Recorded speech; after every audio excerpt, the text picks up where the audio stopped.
Hi అండి, నేను మీ Shilpa Vinay. Welcome to Vinsy kitchen. ఈరోజు వీడియోలో మనం బ్రేక్ఫాస్ట్లోకి అప్పటికప్పుడు ఈజీగా చేసుకునే ఒక స్పెషల్ రవ్వ దోశ రెసిపీని చూద్దాము.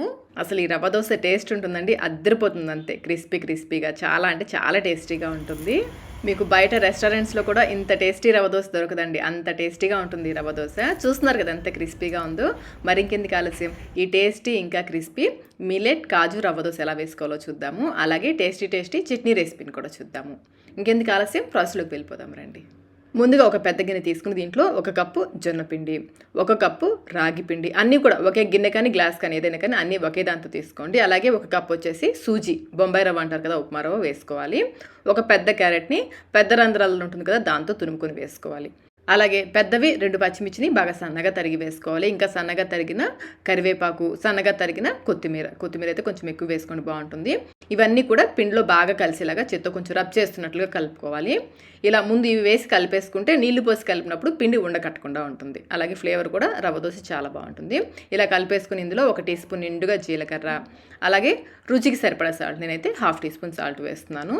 ఇందులో 2 లేదా 3 కప్పుల నీళ్లు పోసేసుకొని కలుపుకోవాలి. నేనైతే ముందు 2 కప్పుల నీళ్లు పోస్తున్నాను. ఈ రవ్వ దోశకి నీళ్ళు కొంచెం ఎక్కువే పడతాయండి. ముందు 2 కప్పులు పోసేసి పిండిని బాగా కలిపేసుకుని తర్వాత ఇంకొక కప్పు పోస్తున్నాను. మీరు మొత్తం 3 కప్పులు ఒకేసారైనా పోసేసుకోవచ్చు. అలాగే 1/2 కప్పు పెరుగుని బాగా చిలికి వేసుకోవాలి. మీకు పెరుగు వద్దనుకుంటే స్కిప్ చేసేసి అచ్చంగా నీళ్ళతో అయినా చేసుకోవచ్చు. నేనైతే కొంచెం పెరుగు వేస్తాను. పెరుగు వేస్తే రవ్వ దోశ కమ్మగా ఉంటుంది. చూడండి, ఈ విధంగా ఎక్కడ కూడా ఉండలు లేకుండా బాగా కలిపేసుకుని మూత పెట్టేసి 1 అరగంట పాటు పక్కన పెట్టేసుకోండి. ఇది నానేలోపు మనం చట్నీ చేసేసుకుందాము. మిక్సీ జార్లో 1 కప్పు పచ్చి కొబ్బరి ముక్కలు వేసుకోవాలి. నేను వెనక ఉన్న బ్రౌన్ కలర్ పార్ట్ తీసేసాను. అలాగే 1/4 కప్ వచ్చేసి జీడిపప్పు వేసుకోవాలి. కారానికి సరిపడా పచ్చిమిర్చిని కొంచెం నూనెలో వేసి వేయించుకుని వేసుకోవాలి. నేనైతే 5 పచ్చిమిర్చి వేసాను. రుచికి సరిపడా సాల్ట్, కొంచెం నీళ్లు పోసి మెత్తగా గ్రైండ్ చేసుకోవాలి. మీరు జీడిపప్పుకు బదులుగా వేయించిన పల్లీలు కానీ పుట్నాలు కానీ వేసి గ్రైండ్ చేసుకోవచ్చు. ఇందులో కొంచెం పంచదార, 1/8 టీ స్పూన్ పంచదార కూడా వేసి గ్రైండ్ చేసుకుంటే లైట్గా స్వీట్నెస్ వచ్చి చట్నీ టేస్ట్ మరింత బాగుంటుంది. మీరు వద్దనుకుంటే స్కిప్ చేసేయచ్చు. చట్నీ అయితే చూడండి, కన్సిస్టెన్సీ ఈ విధంగా ఉండాలి. కొబ్బరి చట్నీ రెడీ అయిపోయింది. ఈలోపు పిండి కూడా చక్కగా నానుంటుంది. ఒకసారి బాగా కలిపేసుకోవాలి. ఇందులో మనం 1 కప్పు రాగి పిండి, 1 కప్పు జొన్న పిండి వేసాం కదా. మీరు కావాలంటే మొత్తం రాగి పిండితో అయినా చేసుకోవచ్చు, మొత్తం జొన్న పిండితో అయినా చేసుకోవచ్చు. అంటే 2 కప్పులు రాగి పిండి అయినా వేసుకోవచ్చు, 2 కప్పుల జొన్న పిండి అయినా వేసుకోవచ్చు. కొంచెం నీళ్ళు పోసుకుంటూ పిండిని పల్చగా కలుపుకోవాలి. మొత్తం అయితే నాకు 2 కప్పులు నీళ్లు పట్టాయి. చూసుకుంటూ వేసుకోండి. 2 పట్టాలని లేదు, కొంచెం తక్కువైనా పట్టొచ్చు, ఇంకొంచెం ఎక్కువైనా పట్టొచ్చు. చూసుకుంటూ పోసుకోవాలి. నాకైతే మొత్తం 2 కప్పుల నీళ్లు పట్టాయి. సరిపడా నీళ్లు పోసిన తర్వాత పిండిని ఒకసారి టేస్ట్ చెక్ చేసుకుని మీకు సాల్ట్ ఏమైనా తగ్గితే వేసి కలుపుకోవచ్చు. నేనైతే కొంచెం సాల్ట్ వేస్తున్నాను. పిండి అయితే చూడండి, ఈ విధంగా కన్సిస్టెన్సీ బాగా పల్చగా ఉండాలి. అలాగే దోశ వేసేటప్పుడు ప్రతిసారి పిండిని బాగా కలుపుకుని అప్పుడు దోశ వేసుకోవాలి, లేదంటే రవ్వ అంతా అడుగు నుండిపోతుంది. రవ్వ దోశకి పిండి రెడీ అయిపోయింది. ఇప్పుడు మనం దోశ వేసేసుకుందాము. ప్యాన్ బాగా వేడెక్కిన తర్వాత చిన్నగా కట్ చేసుకున్న ఉల్లిపాయ ముక్కలు వేసుకోవాలి.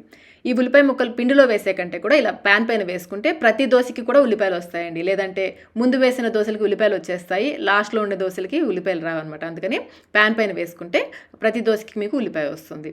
అలాగే చిన్నగా కట్ చేసిన జీడిపప్పు ముక్కలు కొన్ని వేసుకోవాలి. ఇప్పుడు ఒక్కొక్క గరిటెడు పిండిని తీసుకుని చూడండి, వీడియోలో చూపిస్తున్నట్లుగా పోసుకోవాలి. పిండి అయితే ప్రతిసారి దోశ వేసే ప్రతిసారి పిండిని బాగా కలుపుకోవాలి.